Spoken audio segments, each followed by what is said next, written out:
Next up, we're going to look at Treasury stock. Treasury stock is stock that has been issued. Someone else besides the company owned it.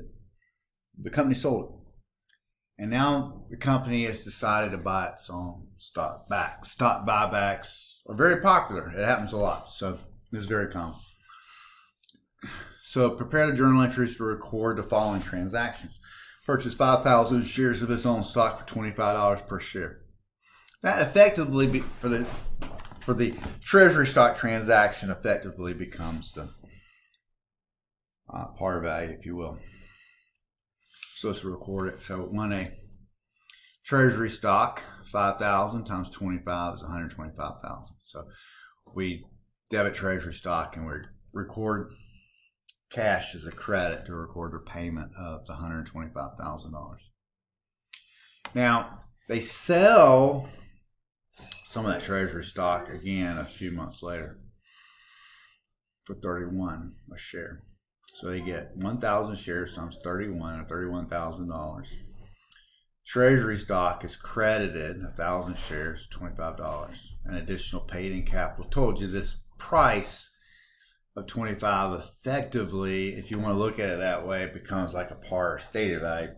And the difference between 31,000 and 25,000 goes to additional paid in capital, not preferred stock, not common stock, Treasury stock. Okay, $6,000 because we're going to keep it tracked separately. That it was once sold, then bought back, and then resold. All right, 1C. Sold all the rest of the stock on November 25th. So they bought 5,000, sold 1,000. That means they're on letter C, they're selling 4,000 shares. So to get for the cash amount that's debited, it'd be 4,000 shares times $20 a share. 4,000 shares times $20 a share is $80,000. But because we reissued reselling Treasury stock at less than what we paid for it, this is going to create quite an interesting transaction. So what we'll do, let's just do this. This is how I would work it. Even now, we don't do a lot of Treasury stock transactions. At least I don't. So you sell it for 4,000 shares times 20, and then you have to credit Treasury stock because you're selling it, right? Just like you did here in 1B. To credit Treasury stock, not for 1,000 like you did last time, but 4,000 times 25, because that's what we paid for it, 100,000. We got quite a conundrum, don't we? We have at least one transaction of $20,000. Looks like it's going to be a debit, right? But it's more complicated than that. Let me just bring it back and let me show you what I'm talking about.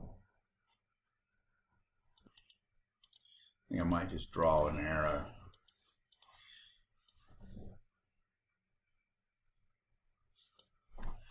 We're going to go ahead and use up the additional paid in capital for Treasury stock that we already have. So that means we've got basically what we would have in. I'm just going to get rid of this again. And $86,000 worth of debits and $100,000 in a credit. So that means we need $14,000 here. I believe y'all would agree with that, right? Where's that $14,000 coming from? There's only one place that can come from, and that is the retained earnings of the company. We have basically given up equity in the company to resell Treasury stock at less than what we paid for it. That's what happened.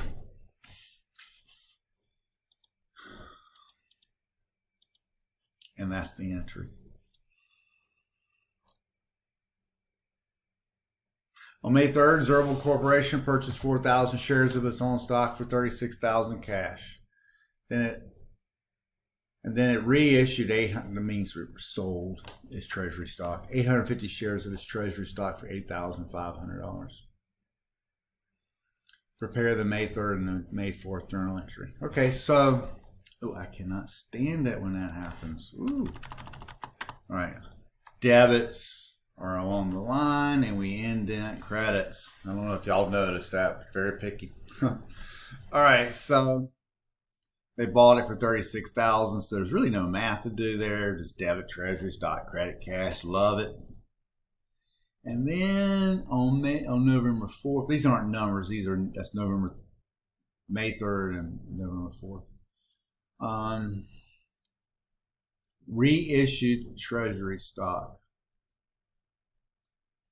for $8,500. So we debit cash, $8,500, because that was what they told us to do. Okay. And before we go on any further, I did this right here before the video. I wanted to see if we were selling it to below what we paid for it or less, so to see if we were going to have a transaction like C here. So $36,000. We bought back 4,000 shares, so it's $9 a share. $36,000 divided by 4,000 shares is $9 per share. We are now selling our treasury stock, reissuing for $8,500, 850 shares. That's $10 a share, so we're over. We're going to have additional paid-in capital treasury stock, so we don't have to worry about using up any additional paid-in capital treasury stock and then hitting the retained earnings like we did in the prior problem.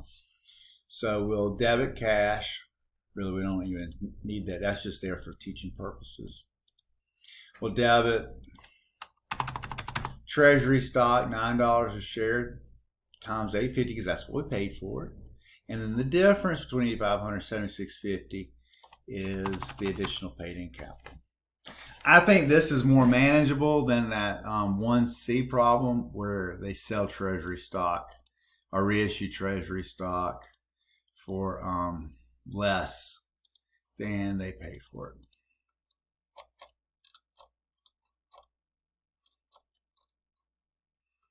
All right, let's do it. Let's dividends. Okay, so although everybody thinks a dividend is cash, right? But it could be non-cash dividends. They could pay out stock dividends, other forms of dividends.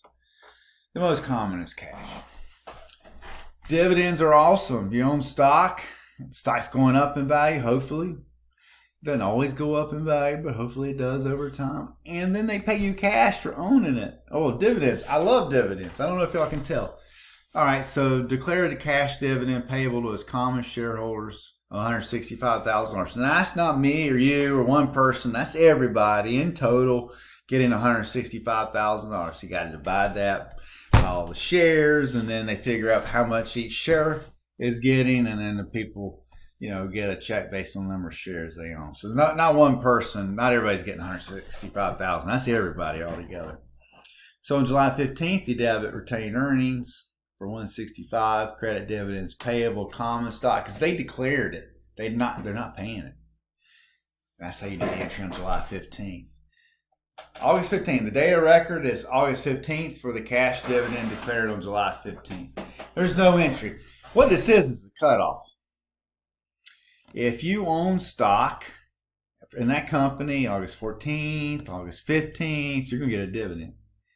If you just bought that stock on August 5th, 14th, you're going to get a dividend. If you sell that stock on August 14th, you're not going to get a dividend. Okay?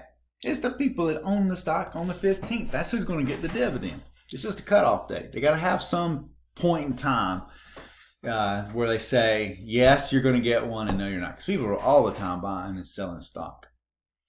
So on August 31st, they pay the dividend.